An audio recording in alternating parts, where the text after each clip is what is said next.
Hey there, Cheesemeisters, and welcome back to the Peach Pod. That would have been White Christmas by Der Bingle, or by literally everyone in the cast of 90210, repeatedly singing White Christmas. My name is Jeff, and he thought my mom was in trouble and he owed it to her to be there, but he can't hold on forever. There's a point where when you separate, you've just got to separate, so he never went. He just drove around a little while torturing himself, feeling like a jerk. And joining me on the other end of the internet, my cuz-host. I'm Leslie, and I'm suffering from geographic dislocation. Is there any other kind of dislocation? I mean, location is geographic I don't by even definition. care. To quote our boy Tommy Lee Jones, I don't care. I heard that this morning because I wasn't sure what I was going to say for my quote, and then I heard that I went, "Oh yeah, that's me all year round in the Big Apple." Who had the geographic dislocation? Was that Cindy? Cindy. Yeah, I don't remember saying that, but it tracks. She was hardcore in her dialect this episode. I don't know if they were like, Carol, we can't hear you. Can you just like up it? Because she was coming in hot on the mic. She was super worked up, like most of the time. Yeah, this was a big Cindy episode. Like it's a lot of like Cindy driving the action of what's happening. So, but like if you direction, I mean, it was Christmas time after all. You feel things a little more passionately at Christmas. Sometimes you gotta shout about homeless dudes that are in your living room. Theoretically, homeless dudes. So if you haven't figured it out yet or looked at your app. Today we are discussing Season 2, Episode 18, A Walsh Family Christmas. Original air date, December 19th, 1991. So we're getting towards the end of 91, getting ready to tip over to 92. So that's exciting, I guess. 18 episodes into the season, and we're just now to Christmas. Wow. It's a weird thing, this what the summer episodes do to front-loading the episode count. Like, because I feel like we're close to the end of the season. There's like 10 episodes left. So we're not close, but we're well past the halfway point. But, in the course of the year, it's only December and we got to get to May. So, So in this episode, we pick up where we left off 4 days later. Steve is in Albuquerque after taking a long bus ride and, I don't know, boring the shit out of some poor girl. And he gets there. He looks for Karen Brown. Steve, better payphone and phone book skills than Brenda could have dreamed of having in Palm Springs. Because I guess poor Steve for having the last name Brown. They picked the most basic name for his mom to make him have to go through a lot. Yeah. Every K Brown in. Again, I'm getting ahead of myself, but they built that up so much that when they said she was dead, I went, that's a lie. Right. Was even texting you and said, no, this is a red herring. Like communism. That's right. And when I rewatched it, because I was like, wait, they didn't show the tombstone in the name, so it's a lie. It's a fake. And then I saw it and I went, damn it. Yep, Karen Brown dead. If the last name... Okay, this is real stupid, and I'm sure that this isn't true. But it's exactly what Marty does when he goes back to 1955. He finds the page in the phone book for Brown and tears it out because he's got to find Emmett Brown, and Steve has to find Karen Brown. So there's just a shit ton of Browns, like in Hill Valley and in Albuquerque, just a lot of Browns. Think that they gave her the last name Brown so that no matter what, Steve was named after a purveyor of fried chicken. Wow. Like either he was Brown's chicken or he was the Colonel. Either way, Steve is just Chicken Man. And I don't know if that's true, but it feels true. I mean, it's good to have an inheritance. Yeah, no shit. Boy, Steve just spent. All the way through Albuquerque, chartering a plane. Yeah, no, he made it rain anywhere he went. It's impressive. he had enough money to get a roll of quarters. Like that's, you know, I mean, that's a lot of coin, literally. That's not my nostalgia corner, but it could be helping my dad count all the change from his coin jar. Yep, putting it in the rollers, folding the ends. Yeah, I used to love doing that. But it makes your hands so nasty. Oh, I know. Yeah. We did a fundraiser once at a school I was working at where it was a penny wars thing where you had to bring and put pennies in the big like Poland Springs. What's the big ass water bottles? Anyway, those. And we would have to dump that out and count it. So gross. So gross. So I don't recommend it. But Steve, near post-COVID world. Yeah, no shit. But Steve just loading up that payphone, calling every brown he could find. Money is no object when you're looking for your biological mom. That's very true. Especially if money is no object. Right. If you're just straight rich, I don't know. I mean, I feel like the bus was... Steve could have gotten to Albuquerque any way he wanted to if he's able to charter a flight on Christmas Eve with the money in his pocket. Like, it feels like the bus was like a common man flex. Like, it was. Yeah. I want to be down here with the commoners for a minute to see what they're all feeling. Mm-hmm. And then on the way back, I mean, it was truly like, oh, I sort of found my people, but now I've done the thing. I'm going back to the life I know. Yeah. And that means getting on a plane. Charter plane. Yeah, you got to charter a plane because you got to get home in time to watch Miracle on 34th Street by yourself at home because your mom is somewhere else because she loves you so much. Yeah. I do love that about Christmas anything is that people are rushing to get somewhere on time. Mm-hmm. It's to get to their families or friends, of course. Like it's a beautiful romantic trope and I'm here for it. I'm never going to do it. It makes everything very stressful if you feel like you have to be someplace at a certain time. Exactly. Yeah. But, you got to get there before Jesus does. Or however that works. I don't know.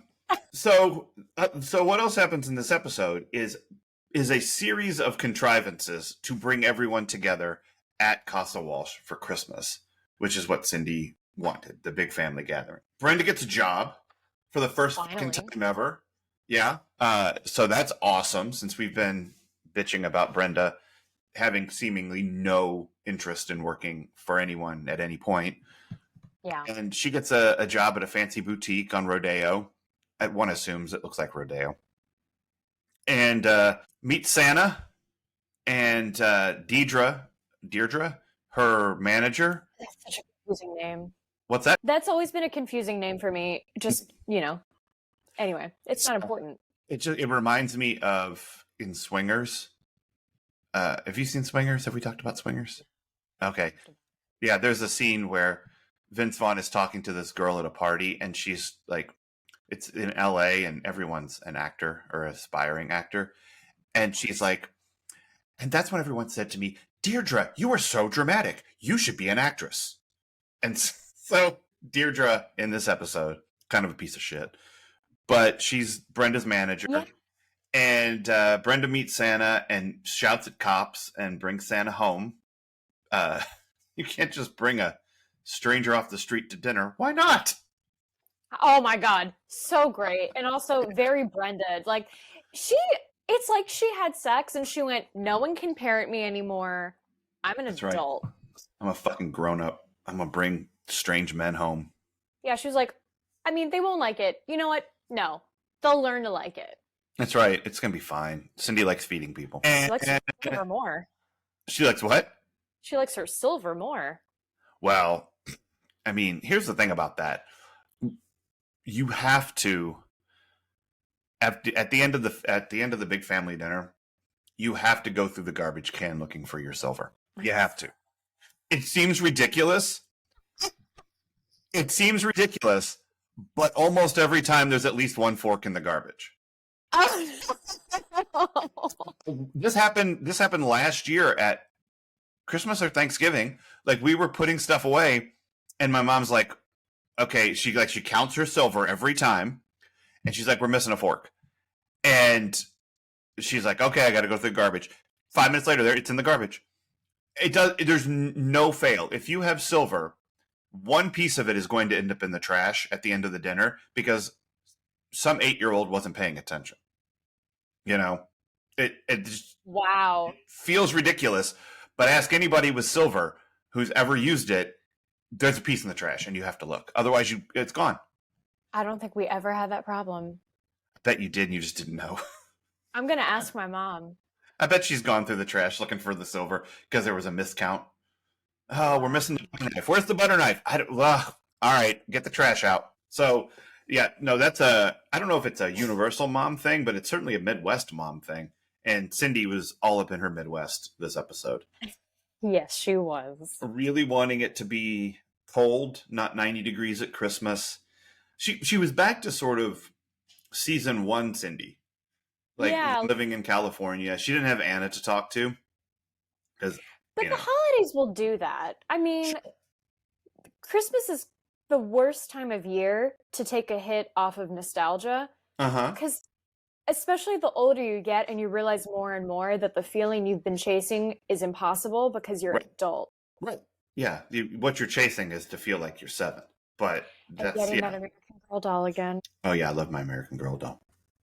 Except for I called her Optimus Prime. What year is she from? I feel like 84, 85, something like that. My Optimus Prime. Okay. Yep. Interesting. Yeah. So Cindy invites everybody over because she's feeling like this whole thing, this pang for Christmas as it once was, which is the point of we discussed this a little bit, but that's the point of every Christmas. Every Christmas is trying to recapture Christmas as it once was. And which it never was, because it's just a story you tell yourself. It's Christmas viewed through gauze, the wispy gauze of memory. Is it my memory or is it a Hallmark movie? Here's how you can tell. Is there a gazebo? If there's a gazebo, it's a Hallmark movie. In real life, no one has a gazebo. But in my parents' neighborhood, they do. They do, but they're the exception that proves the rule. So yeah, That's gazebo amazing. equals Hallmark movie. But no one can come to the Walsh Family Christmas because there we go. We explained the title. Yep. Not like The Color of Money. We explained the title of this one. Thank you. I know. Jackie's having David and Mel over, and Donna's going skiing, and Dylan's going to jail. And I think that takes care of it. And to visit his dad. Oh, sure. Yeah. And Steve's in Albuquerque, which just leaves the Walshes and Santa until everyone else's plans fall apart one by one, and they show up at Casa Walsh. Mel decides he needs to take care of Sheila and bails on Jackie's Christmas dinner.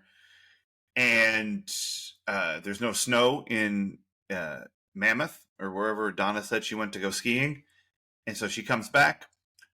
Dylan has a meetup with his dad who loves it, but says you should, you've already given me my gift. Go home. Go spend it with your girlfriend. And Steve comes back from Albuquerque, and Samantha comes over looking for Steve, and then they come back. Samantha's doing a lot of driving around. I was going to say, there was a lot of mileage that night for them. And again, I have brief knowledge of what driving in LA is like. I would have been done. I would have called up and been like, hey, Merry Christmas. He made it home and we're good. Bye. Right. I wonder, let's see. I want to see how far away Steve's house is, if I can find it in here real quick, from, let's see, Steve Sanders' house. All right, it's in, Steve Sanders' house is in Encino. And now we're going to get some directions to, I love this website that lets you see where everything's. I know. I was like, how are you going to find this? Yeah, there's this website called 90210 Locations. And they just have... The internet's amazing. I know. This is how I did the tour last year. It's how I knew where stuff was. This is, okay. It's only a 30-minute drive. That's impressive. Yeah. I mean, it's basically just along the 101 or the 4, which is sort of, I guess it's the 101 to the 134, to the 210. So I'm going to manifest that at some point when we're making money from this, we can plan a trip and do our own 90210 tour. oh fuck yes. No, we have to do that. Come on. Yeah. I'm going to get a sunflower dress. So yeah, that's a 30-minute drive in no traffic. Or it's a 30-minute drive on a Sunday morning, which is when we're recording this, right? Yes. So not on Christmas Eve. It's probably much longer than that. But she did that trip. She went there, she went back, she went there with Steve, and then she came home. So that's 2 round trips from her house to Casa Walsh. And she was like, all right, I'm just going to do this because there's no place I'd rather be than at these strangers' house on Christmas Eve. Right. And everybody comes together at Casa Walsh and sings Christmas carols. And no, they just sing White Christmas just sing the one over and over again. That's true. And there's only 2 verses. Yeah. If that. Yeah.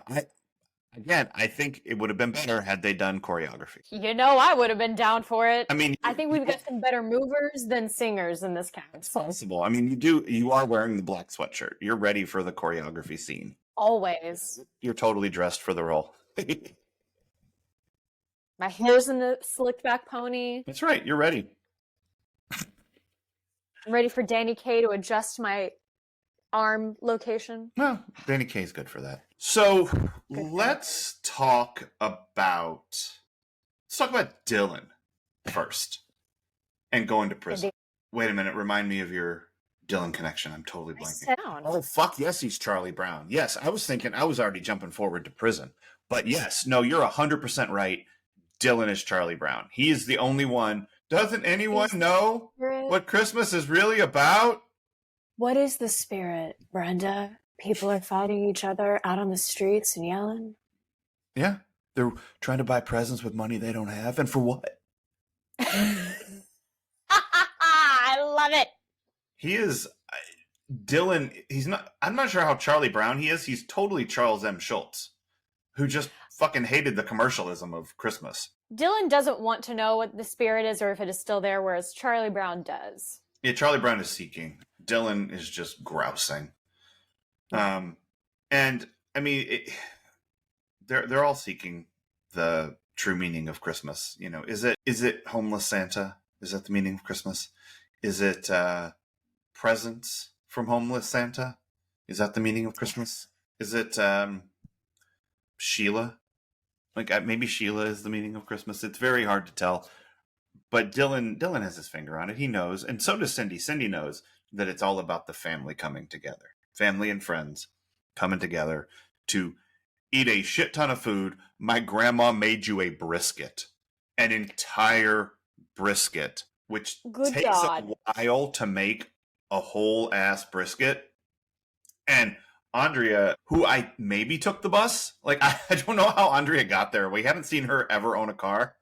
No. So I'm picturing Andrea on the bus with a brisket in her lap for at least an hour and a half. And her thighs would be fried. Oh, so hot. Yeah, no, everything would be a mess. I mean, like grease slopped over. Like, there's no way Andrea shows up there not looking a total mess. I mean, she just had to be, like, her hair would have been, like, in 7, like branches in it.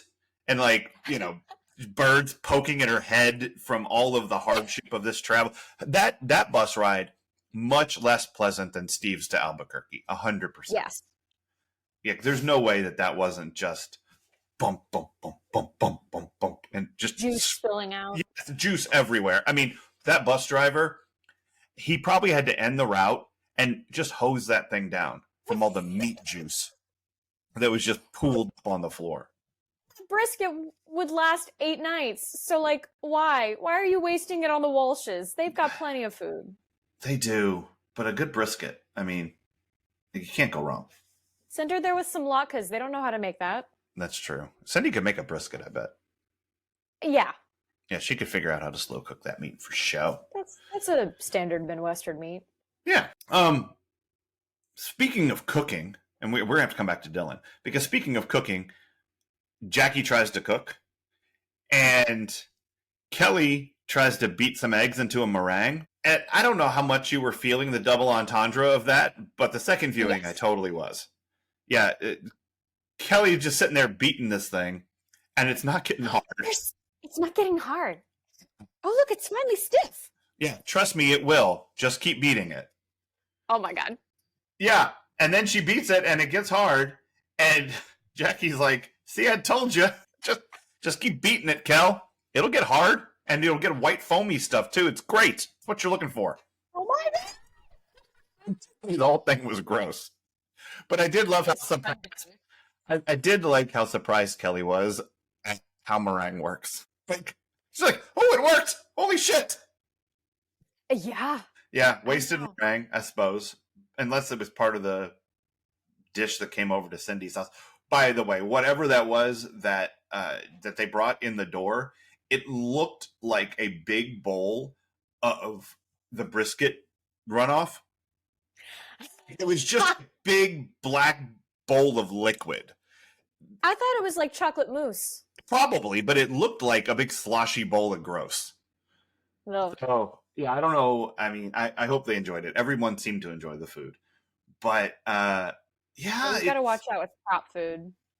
For sure. Apparently, I've heard multiple people say that Carol Potter would just eat the fruit in the kitchen. Like, that would be me. She would just eat the food. She like, I just, And I think it was probably hell on the continuity people who were like, oh. Like, the last scene, there was a bite out of that strawberry. Last take. We had 5 bananas here, Carol. That's right, Carol. Now we're down to 1 because we've done this scene 5 times. That would can't be me. Eat all of the bananas. That's a lot of bananas to eat in, one afternoon. Oh. So Dylan goes to prison and we meet his dad. This is real Jack McKay. Okay, I wondered. Yep, we finally landed on our Jack McKay.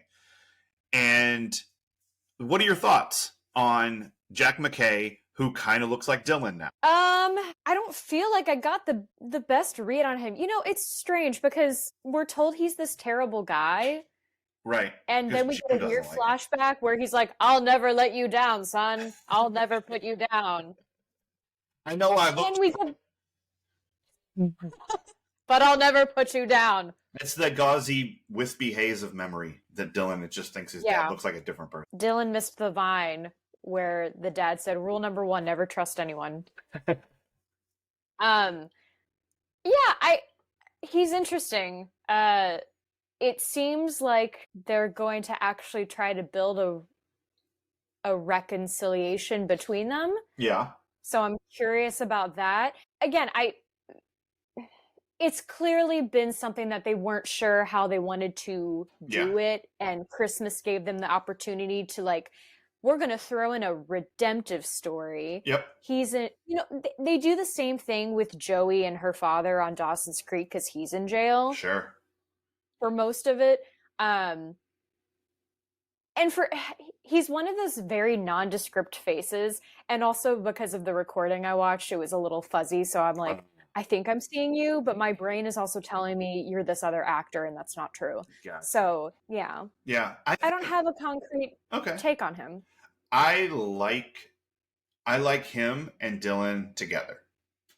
Yeah. Because they look enough alike where you go, yeah, that's his dad. As opposed to the other guy who looked like somebody totally different. And go ahead. Yeah. No, just he looked so different. Bulkier guy, much older hair. Prison will do that to you. I mean, it's tough in lockup. You got to meditate. Yeah, you got to meditate. Even though that's a sign of weakness. It's a weird take by Jack McKay, but I get it. If you lived with Iris, you'd be kind of like, fuck meditation. Iris wore me out for all of it. Jail's better, but I like that they're building something here, you know, and Mm-hmm. and I think that's one of the things that the episode is really about, and it's something that the season has been working towards, is giving all of the kids parental relationships, you know, and then obviously Jim and Cindy have been there since the start, and Kelly and Jackie had their beginning in season 1, but we haven't seen, other than like the fake Dylan's dad and the fake Donna's mom at the fashion show, until season 2 started, we're not getting those other family members. You know, we know Samantha Sanders is famous, but we don't see her until last week for the first time. Yeah. And so, like, this Christmas is them almost getting everything in place where all of the kids have, you know, we met Andrea's grandma, and now we have Mel in the picture, and you know, we know a little bit about Sheila, even though she's been off camera. And now we got Samantha. You know, we haven't met Steve's dad yet. We will, but not for a little while. We're gonna meet Felice pretty soon here in a few episodes. Oh dear. Yeah, Felice is a piece of shit. So we're gonna meet Felice, which makes me happy because she's a piece of shit. And so this whole season has been this arc of building out the parents. And this episode was a big piece of that. And of course it's around Christmas and the holidays, but they're really trying to create an entire world with these characters, you know, and yeah. And I like the blend. Go ahead. No. I like the fact that it's a blend of, you know, family as well as chosen family. I mean, granted, it's not that diverse. I mean, they're all like cis hetero and like of the same demographic. Right. But at the same time, I know for me, I think that chosen family should have as much time spent with on the holidays as blood family. Yeah. You know, like I don't like the obligation part of holidays. That's generally why I reject some of that stuff now. Is just, if it's not fun for me, then why should I do it? Like, it's not going to be fun for anyone then. But unfortunately, we live in, I mean, we're from an area where you go see family. Friends are for New Year's Eve, maybe. Right. And it's like, okay. And then, of course, I'm living in a city where a lot of people are traveling. So we end up, you know, my partner and I end up being orphans generally. So unfortunately, we've learned that it's better to go see family than to be orphans on the holidays. But I did like that this episode was both of those things, because I think there is value in both. Yeah, I totally agree. This episode, like, I don't know why it needed to be 90 minutes, but it is. I mean, the answer is, like, the show is really popular and they could do a supersized episode and sell more ads. Like, that, the answer to all of your questions is money. Storyline wise, whatever. It's a little bit loaded, this episode, like just kind of too much stuff in it. But I think it's all used well to get them into the house, because that second half of the episode where the doorbell is constantly ringing with new people coming to the house, I kind of love that.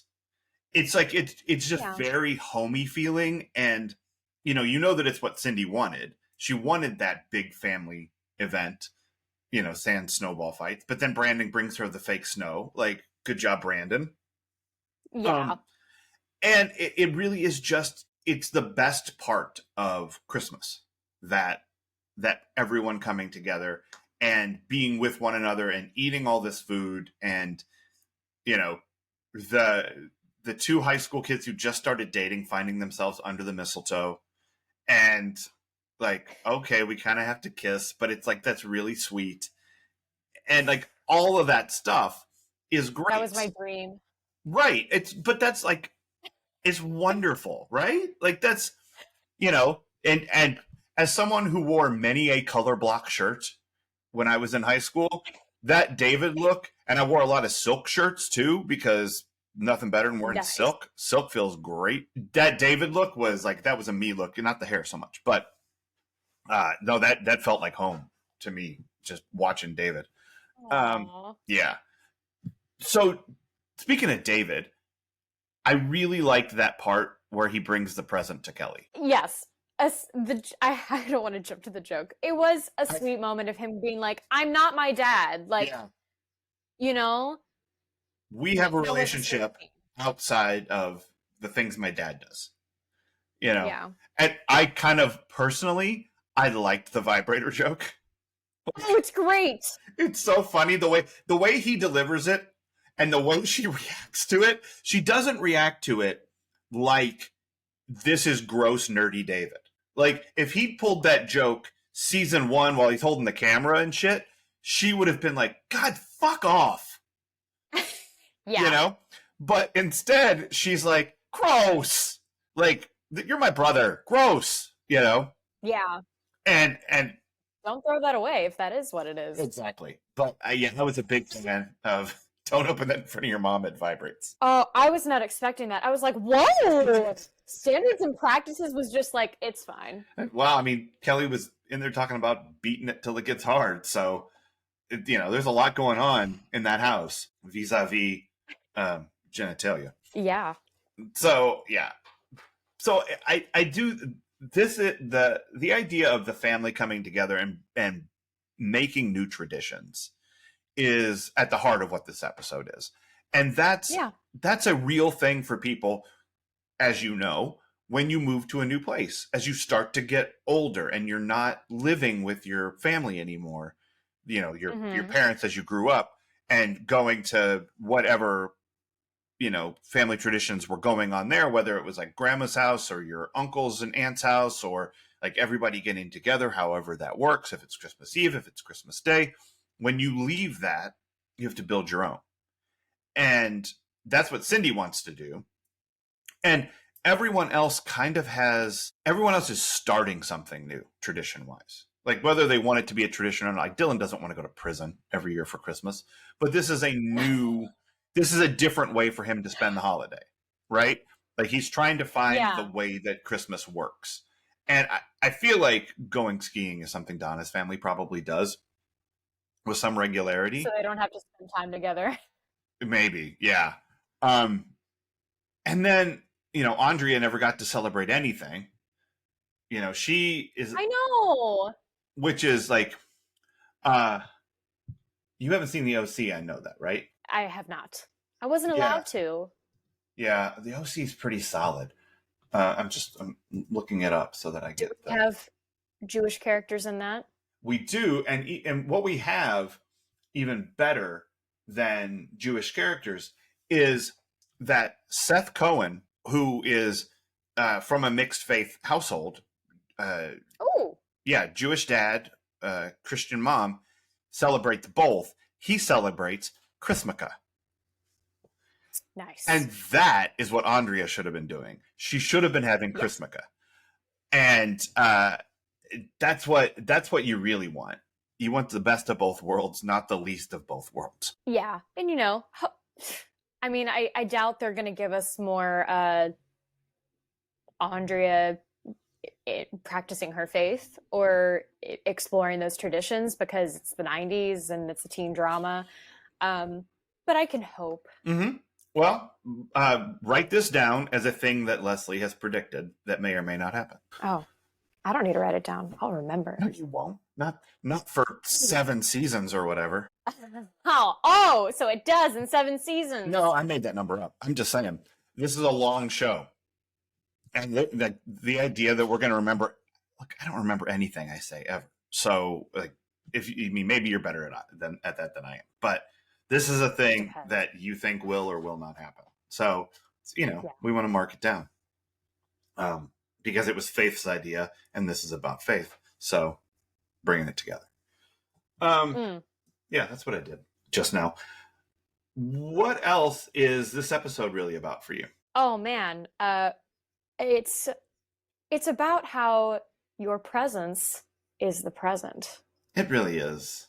And that's how it should be. Okay? Mm-hmm. I'm going to knock capitalism down once and for all. People, let's stop with the gift giving because it's stressful as fuck. I don't like it. You don't like it. You want to know what else? I don't like getting gifts. That stresses me out, and I have an inferiority complex that I've been working on for years. But don't give me gifts because you'll undo everything, much like I'll undo that gift. Your presence. I just want your presence, Yeah. Mm-hmm. As you may want my presence, I'm delightful. I spout too many truths and emotions that make people uncomfortable, but I'm still delightful. That's right. So, yeah. And this episode is very much, even though, I mean, they're trying to say that your presence is the present while also still giving all the teenagers gifts, because that's what they really want. So let me ask you this. Is your presence a better present than World War I dog tags probably taken off of a corpse? Like, which of... My God. Yes, absolutely. What a weird gift. That is such a white boy gift. Oh my God. Yeah, that's the gift for Brandon when he's in his 50s and just spends all of his time watching the History Channel. Yeah. That's what that gift task on again. That's right. Yeah, that's getting deep to the core of who Brandon will be in middle age, I think.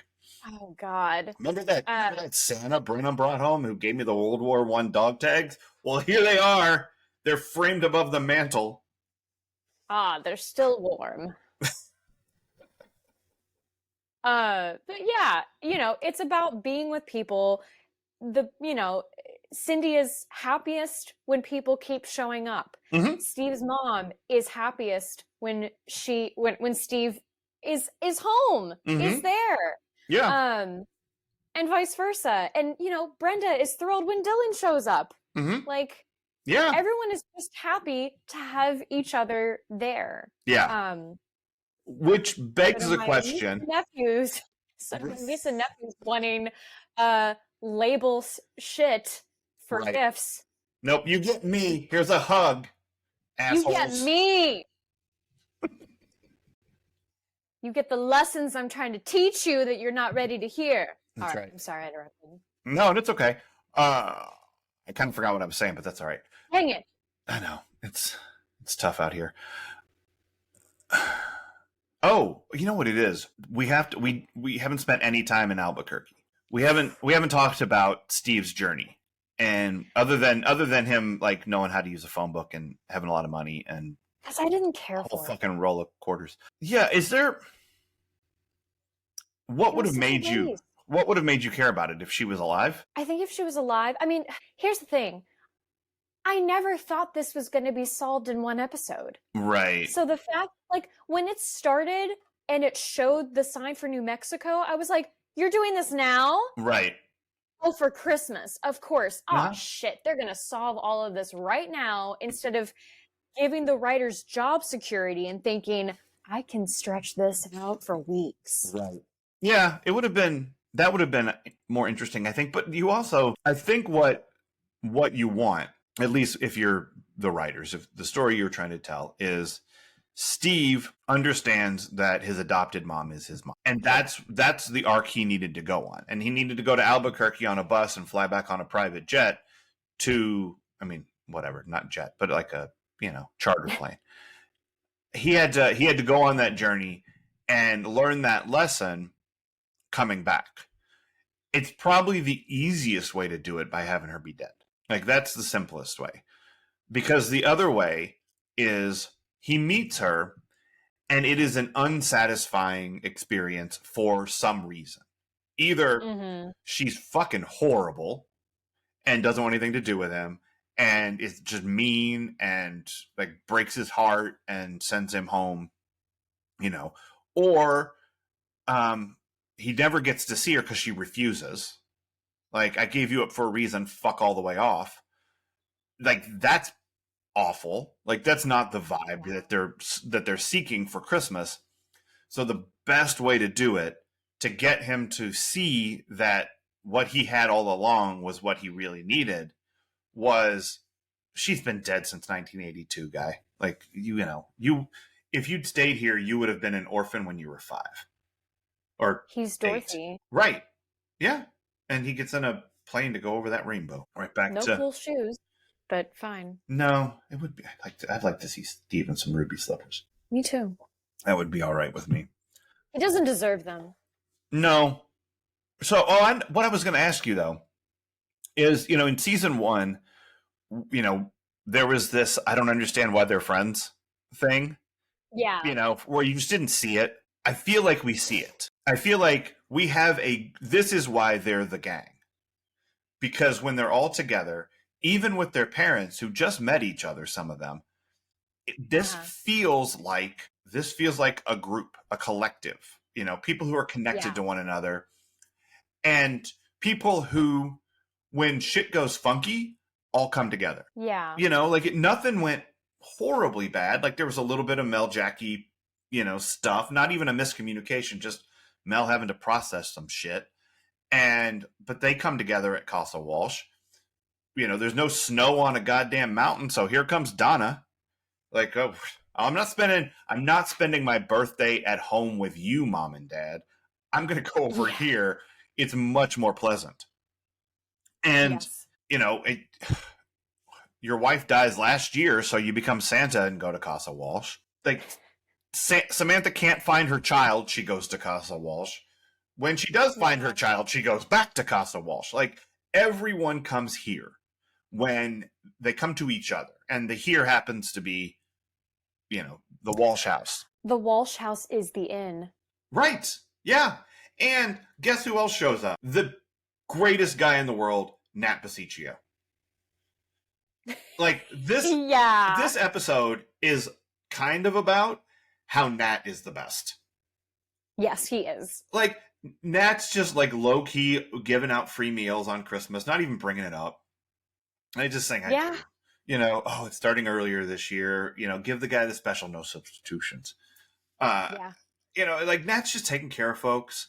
Then Nat goes out Christmas caroling, just bringing joy to the world, and comes in and tells the rest of the choir to fuck right off. But,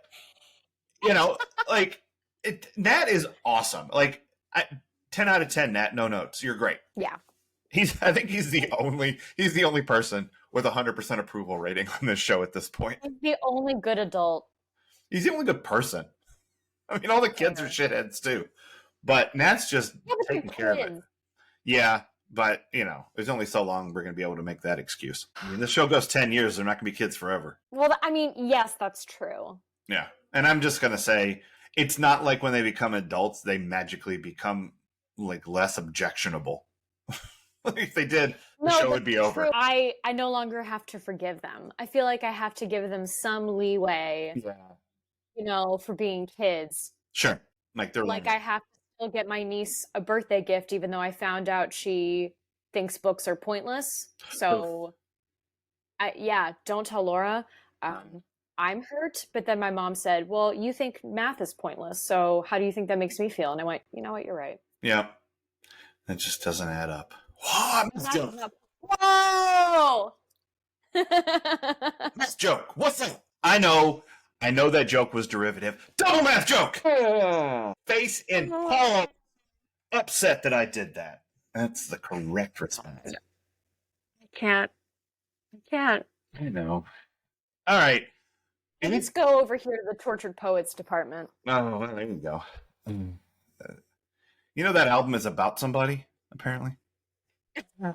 It's about a lot of somebodies. I mean, pointedly and directly about somebody. Every song about somebody. They usually are. That's sometimes. Sometimes they're just made up shit. Some people we still don't know who You're So Vain is about. Here's my theory about You're So Vain. And this is such a... You're So Vain is about Mark Felt. There were two things happening in the early 70s that everyone wanted to know who it really was about. Who really is this person? You're So Vain and Woodward and Bernstein's investigation into Watergate. And everyone wanted to know, who is Deep Throat?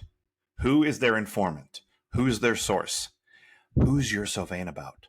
Who is Carly Simon talking about? They're both about the same guy. They're both about Mark Felt. Oh my God, that's amazing. That's what I think. No one else thinks that. That's what I think.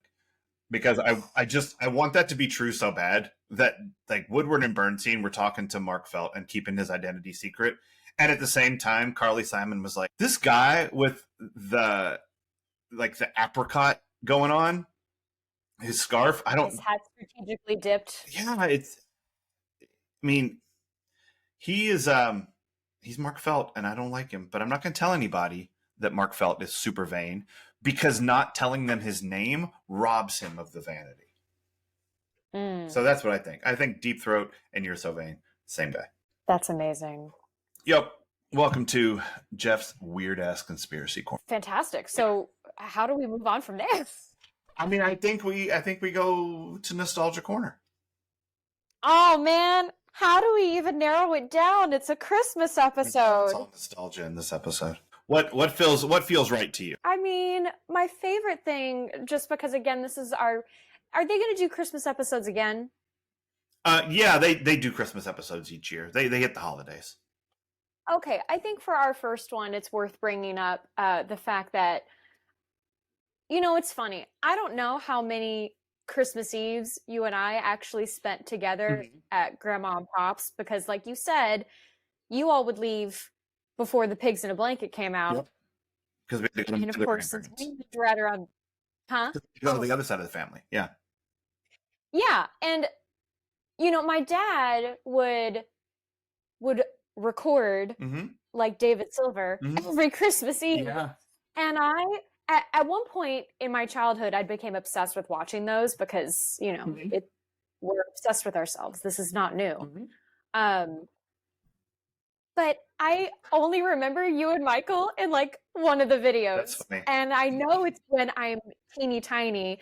I think it's probably, I want to say it's probably this year because I'm like 2 or 3 and you two were just like giggling and being goofy. But of course, like we would have had no real interaction because that's not the age group of cousins we were hanging around. Yeah. It was I mean there would have only been probably 10 of them. Yeah. Not that many. There would have been all the ones up until I graduated college. But I miss, there's a lot of weird things that I miss because like I was a very picky eater. So the holidays, while exciting, were also a source of stress because I had to figure out a way like, what am I going to eat? And how can I not make mom and dad angry at me so that Santa still brings me gifts? Sure. Yeah. It's a fine line to walk. And then also the stress of like, at some point, the man with the bag is coming down the stairs and I don't know how I feel about it because I'm excited, but he's a scary person who holds my fate in his hands. And like, it's weird because there are most years I sit on his lap just fine. There's one year where I'm behind him cowering and my dad has to go up and be like, my daughter would like a tea set for Christmas. She's been good. And I'm just back there like, I can't do it. Now, did you really want a tea set or were you too afraid to ask for your computer address book?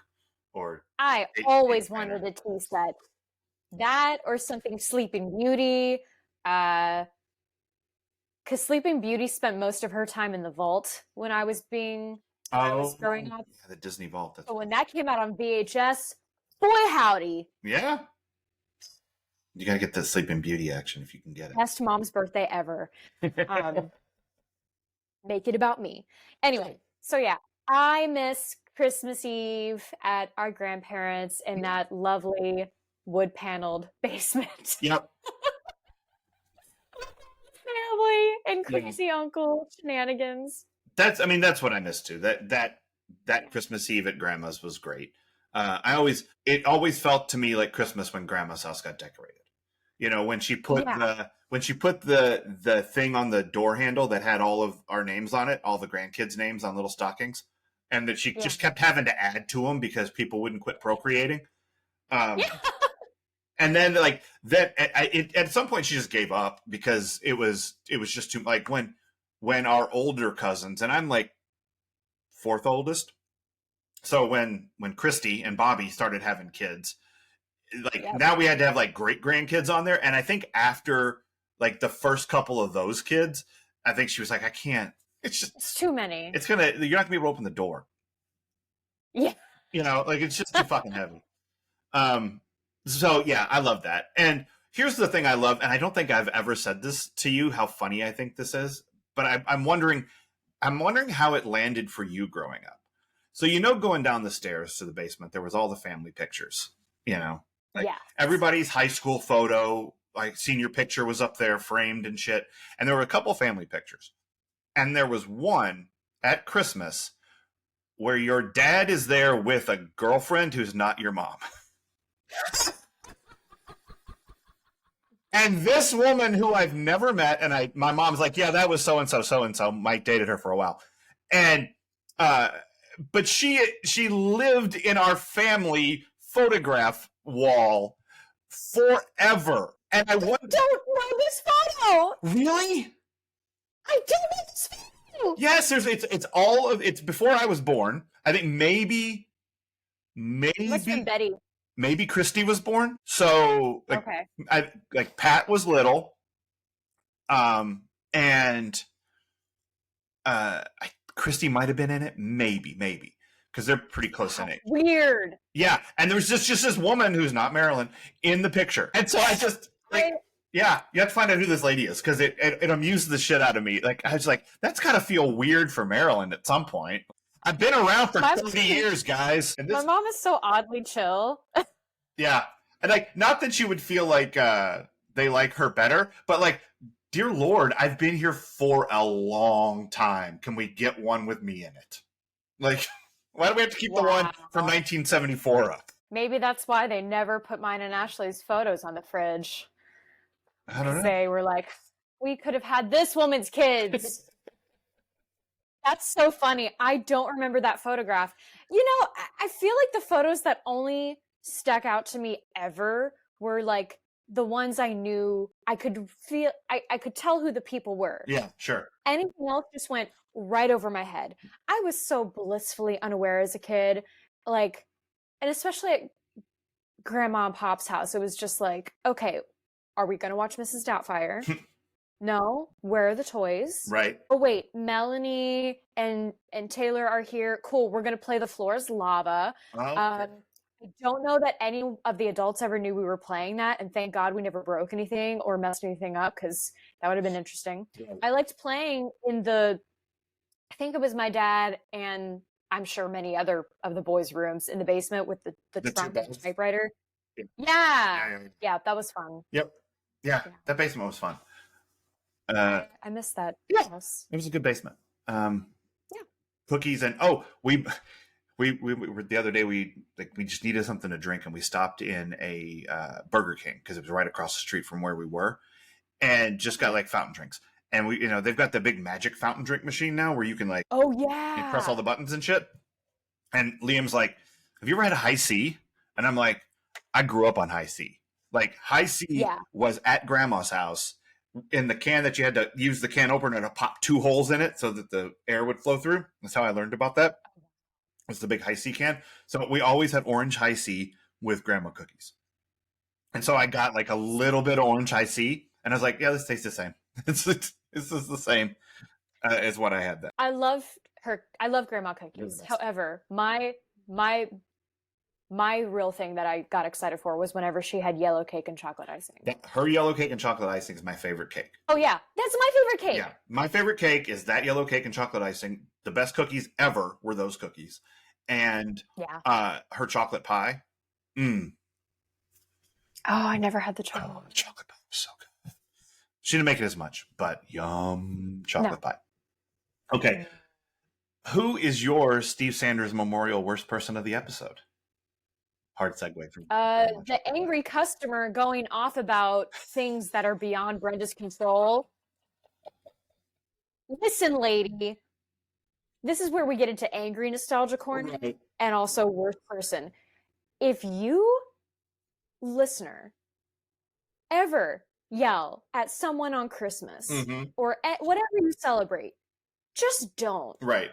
You think we want to be working at this time of year? Mm-hmm. You think we know? You think we have any power? Yep. Like, I have totally been Brenda, where I'm just like, I don't know. Okay, I have to listen to you because you just want to yell at someone. Yeah. Okay, why don't I remove my shirt so you can keep, like, hitting my back? That's right. Whip me. Please. So yeah, she's the absolute worst. Like, get over yourself, lady. You have the money to be buying this. If you know it's going to go on sale after Christmas, why don't you just send a card to this person and be like, hey, I'm getting you this thing, but I'm waiting till it goes on sale because I'm a cheapskate. Right. I mean, even though I have the money. Yeah, I mean, I don't blame her wanting the sale price, but like for real, just wait. Sure. Don't be an asshole. We all know how retail works. Yeah. We know how capitalism works. And yet we're still in this quagmire, one of those, quagmire. We're still in this horrible quagmire and letting it happen. Mm-hmm. Yeah, no, that lady sucks. And you shouldn't yell at retail people. It's just not cool. No. An ugly shirt anyway. Yes. But also, just don't yell at people who are trying to help you for far less than they're worth. Yeah, I agree. I think I'm gonna go with Deirdre because she's just like she's super shitty about Santa, and like I get it. Like, you don't want like some random person coming in and bothering your customers, and you know it's supposed to be a high-end boutique. It's supposed to be a posh shopping experience, so she has to like, you know, she has to create the mood. But the and you know, Santa is messing that up. But like Brenda's right, be nice. Like you don't have to shout at the guy. You don't have to call him a lunatic. Like that doesn't help. So quit being a shithead, Deirdre. That's my worst person of the episode. Fair. Anything else that we need to touch on for our yes. I mean, Brandon's shirt. Oh, fuck, the Emily Valentine of it all. That's right. Yeah. So, how do you feel about Emily Valentine being locked up in a loony bin? I mean, I'm glad she's getting help. Mm-hmm. I hope it's proper help and not, I mean, again, mental health care is constantly evolving. So she seems healthy and relatively happy. Mm-hmm. It does not seem like they have performed any unwanted procedures on her, thank God. Yeah. It's not quite cuckoo's. What? I just had an idea. I just had a thought. Oh no, tell me. Is the only way to get mental health to be locked away from everyone that you know? Because it's the way that Emily finds some kind of peace. It's the way that Jack McKay finds some kind of peace. It's the way that Steve realizes that, you know, that his mom was there the whole time. Like, is that the only way that you can come to some kind of comfort, is to be removed entirely from everyone you know? You know what's sad is I feel like that's what Hollywood has been burning into our brains. Yeah. And maybe not even just Hollywood, but I mean, a lot of art and a lot of the news. Because I'll be honest, I have wondered if I need to be locked away sometimes. Sure. Like, you get into such an emotional, distressed state. You wonder, because of all these stories that are out there and of all these projections, that maybe you need that.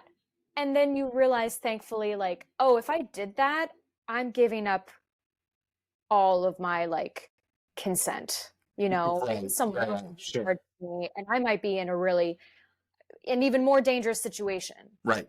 Yeah, you don't want to end up in the Britney Spears conservatorship. No. So that's really sad if that is what they're saying, but also, like, take care of yourself. If, you know, I would go the old standard route first, like, you know, go find a little cabin by the sea, or cabin in the woods, you know, go the Victorian route and take some time to get some fresh air. But you're still removing yourself from everyone you know. That's fine, but at least you're in nature. True. But hell is other people. So yeah, that's also what they're saying. Like, you have to remove yourself from people in order to, come back to Casa sometimes Walsh. heal. Yeah. Yeah. I mean, there are a number of holidays where, not because it's like acrimonious, but just because I'm Huey Lewis and Back to the Future, it's just too loud. Like, I need to go where no one's talking for like 25 minutes. Like, can I do that? So maybe that's what it is. Like, that Jack and Emily and, I hope that poor girl on the bus with Steve wasn't looking for 16 hours of quiet, because she got his life story, and she didn't get that quiet she was seeking. But She definitely had headphones on, and Steve said, I don't care. I don't see headphones. that's right. Nope, there's no headphones here. So I think, and I've got a question mark in our spreadsheet here, but I think maybe join us Friday for Miracle on 34th Street. Sure. It's not my favorite, but let's do it. Well, I mean, Steve watches it, and it makes sense. Natalie Wood again. Natalie Wood again, and the is this guy really Santa? Yeah. So yeah, join us in the Peach Pod After Dark when we will have watched Miracle on 34th Street at the absolute wrong time of year. And follow us for our adopted sister podcast, the Natalie Wood Hour. Oh, clearly, we are covering her entire canon without trying. Like, without trying. I'm not saying, hey, let's watch more Natalie Wood movies. We just, like, thematically, they connect. Hey, if we can find an excuse to watch Gypsy, I'm all for it. Yes. Someone strips at some point. Well, there's an episode later called Gypsies, Cramps, and Thieves. And it's a college season episode. There's a band called the Cramps, which is where that comes from. And the Riot Girl band. I don't remember what the deal is with the Cramps. And there's a fortune teller. So there's your Gypsy. So maybe there may also be burlesque at some point that I'm. There's got to be burlesque at some point. There's definitely some stripper stuff, but that's not exactly burlesque. So I don't know, but I'm sure we'll find a way to. Steve falls in love with a stripper. Well, he should. I know it. He should. Everybody should at least once lose your heart to a stripper. That's what I say. That's the Christmas message. And that's what we learned from this episode. You should fall in love with a stripper. Oh, fuck me. Okay. I just realized that coming up really soon is something that is stripper related. No. So. Oh, yay! Yeah, I don't know if it makes sense to watch Gypsy for that, but yeah. Okay. I'm sorry for how much yelling I've done this episode, by the way. I hope I didn't hurt anyone's ears. I think you're okay. All right. Well, I think we did it. Yay! All right. Well, until Friday, in the After Dark, Cheesemeisters. Bye.